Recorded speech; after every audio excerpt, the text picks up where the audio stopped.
Assalamualaikum warahmatullahi wabarakatuh.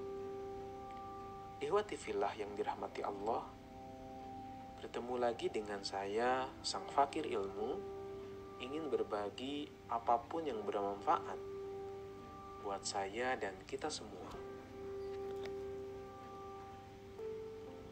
Menyikapi beberapa pemberitaan yang marak akhir-akhir ini berkaitan dengan pemalsuan daging sapi dari daging babi yang diolah menyerupai daging sapi dengan membubuhkan boraks, kemudian diedarkan dan dijual di kota Bandung. Sangatlah miris di saat semua orang terkena dampak pandemik, ada sejumlah oknum yang memanfaatkan situasi seperti ini dengan menjual makanan haram. Nauzubillahi min dzalik. Sebagai muslim, kita diperintahkan untuk mengkonsumsi makanan halal. Allah berfirman dalam Al-Quran, A'udzubillahi minasyaitonirrajim, Bismillahirrahmanirrahim. Ya ayyuhan nas, kullu mimma fil ardi halalan thayyiba, wa la tattabi'u khutuwati syaitan, innahu lakum aduwwum mubin. Shadaqallahul azim. Hai sekalian manusia, makanlah yang halal dan baik dari apa yang terdapat di bumi. Dan janganlah kamu mengikuti langkah-langkah setan. Karena sesungguhnya setan itu adalah musuh yang nyata bagimu. Al-Quran Surat Al-Baqarah ayat 168. Jadi jelas sekali perintahnya ikhwati fillah. Kira-kira makanan apa yang diharamkan oleh Allah Subhanahu wa Ta'ala? Di dalam surat Al-Maidah ayat 3, Allah menyebutkan, diharamkan bagimu memakan bangkai, darah, daging babi, daging hewan yang disembelih atas nama selain Allah, yang tercekik, yang terpukul, yang terjatuh, yang ditanduk, dan diterkam binatang buas, kecuali yang sempat kamu menyembelihnya. Dan diharamkan bagimu yang disembelih untuk berhala-berhala. Ikhwati fillah yang dirahmati Allah, ada beberapa efek buruk kalau kita mengkonsumsi makanan haram. Seperti yang disampaikan oleh Ustadz Nanung Danardono, PhD, Direktur Halal Research Center, Fakultas Peternakan, Universitas Gadjah Mada, bahwa secara spiritual,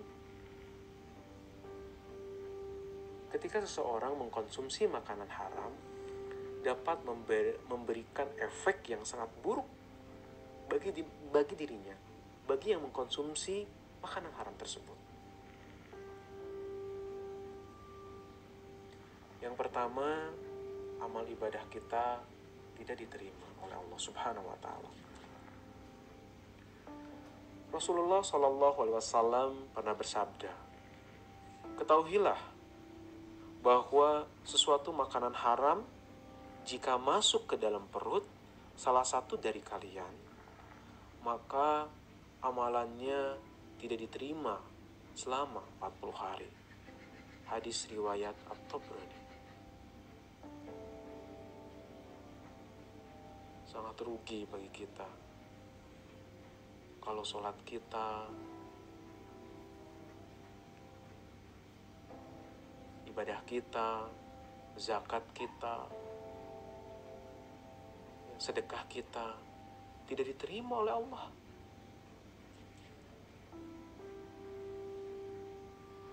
Yang kedua, amal ibadah haji kita tertolak kalau kita mengkonsumsi makanan yang haram.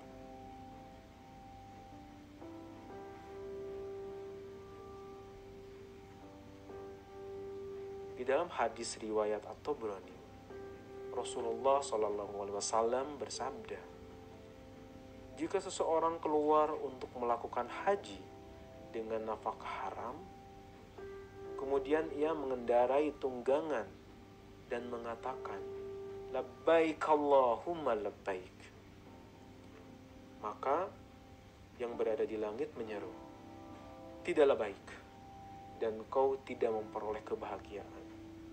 Bekalmu haram, kendaraanmu haram, dan hajimu mendatangkan dosa, dan ini tidak diterima. Nauzubillah, summa nauzubillah.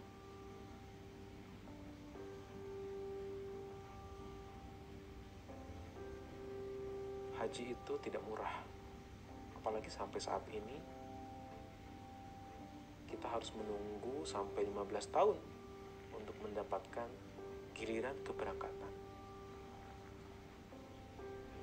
Banyak bekal yang kita bawa, kesehatan, fisik, harus kita siapkan semuanya. Akan tetapi, ketika kita sudah berangkat, ada makanan haram yang menempel dalam tubuh kita, maka hajinya ditolak. Itu dahsyatnya ketika kita mengkonsumsi makanan-makanan yang haram. Yang ketiga, amalan sedekah kita tertolak. Rasulullah SAW bersabda, barang siapa yang mengumpulkan harta haram, kemudian menyedekahkannya, maka tidak ada pahala dan dosa yang ditimpa untuknya. Hadis riwayat Ibnu Huzaimah.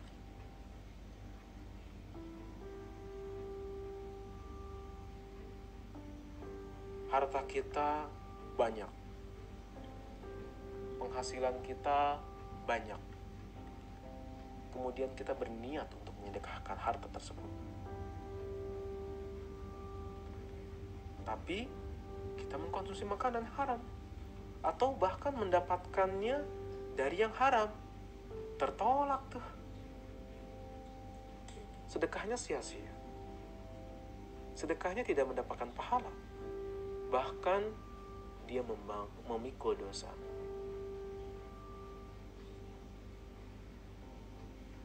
Yang keempat, ketika kita mengkonsumsi makanan yang haram, semua doa kita tidak dikabulkan oleh Allah. Suatu ketika Sa'ad bin Abi Waqqas bertanya kepada Rasulullah SAW, ya Rasulullah, doakan saya kepada Allah agar doa-doa saya terkabul. Rasulullah menjawab, wahai Sa'ad, perbaikilah makananmu, maka doamu akan dikabulkan oleh Allah Subhanahu wa Ta'ala. Hadis riwayat At-Tabrani. Juga disebutkan dalam hadis lain, Rasulullah SAW bersabda, seorang laki-laki melakukan perjalanan jauh, rambutnya kusut, mukanya berdebu, menengadah kedua tangannya ke langit dan mengatakan, wahai Robku, wahai Robku. Padahal makanannya haram, mulut yang disuapkan dengan barang yang haram. Bagaimana akan diterima doa itu? Hadis riwayat Muslim. Sungguh pakaian kita, tempat doa kita, kalau semuanya dari barang haram, itu menjadi penghalang terkabul-kabulnya doa.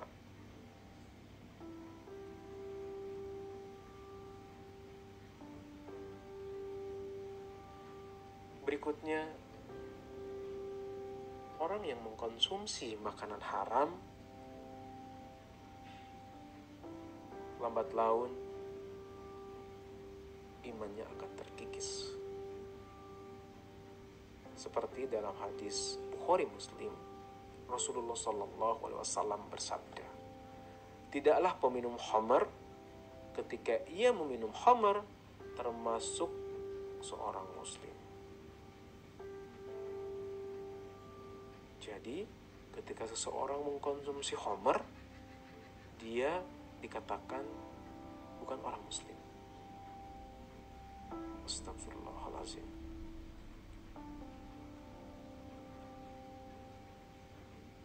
Yang keenam,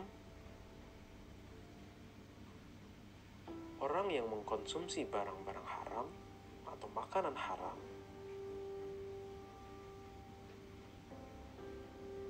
mereka akan dimasukkan ke nerakanya Allah.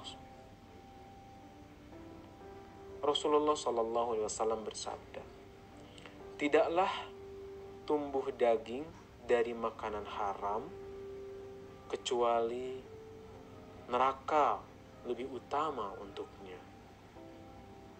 Na'udzubillah, summa na'udzubillah. Hadis riwayat At-Tabrani.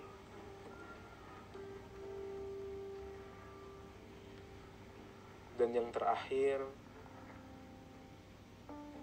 ketika kita sering mengkonsumsi makanan-makanan yang haram, maka hati kita menjadi keras. Imam Ahmad pernah ditanya, apa yang harus dilakukan agar hati mudah menerima kebenaran? Maka Rasulullah menjawab, dengan memakan makanan yang halal. Hal ini termaktub dalam Tabaqat Al-Hanabilah 1/219. Ikhwati fillah yang dirahmati Allah,